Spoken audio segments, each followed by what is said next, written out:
எதுக்காக இவங்க எல்லாருக்கும் சாப்பாடு செஞ்சு கொடுக்க கூடாது? அப்போ எனக்கும் வேலை கிடைக்கும், இவங்களுக்கு சாப்பாடும் கிடைக்கும். பாபுலால் டாக்டர் கிட்ட தனக்குன்னு மருந்துகளை வாங்கினாரு. அப்புறம் தன்னோட வீட்டுக்கு வந்து டிஃபன் சர்வீஸ் ஆரம்பிக்கிறதுக்கு எல்லா ஏற்பாடுகளையும் செஞ்சாரு. முதல்ல அவரு போய் அவரு மளிகை கடையில இருந்து மளிகை சாமான் வாங்கினாரு.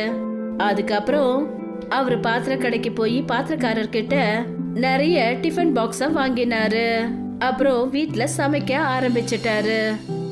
ரொம்ப நல்லா சமைச்சிருக்கேன். இங்க இருக்கிற ஜனங்களுக்கு என்னோட சாப்பாடு இன்னும் பிடிக்கணும்னா நான் சுத்தமா சமைக்கிறத இன்னும் நல்லாவே கவனத்துல வச்சுக்கணும்.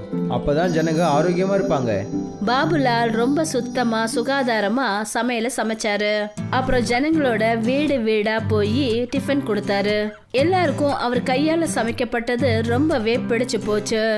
அதனால அவர்கிட்ட இன்னும் நிறைய பேர் டிஃபன் கொடுக்க சொல்லி ஆர்டர்ஸ் கொடுத்தாங்க.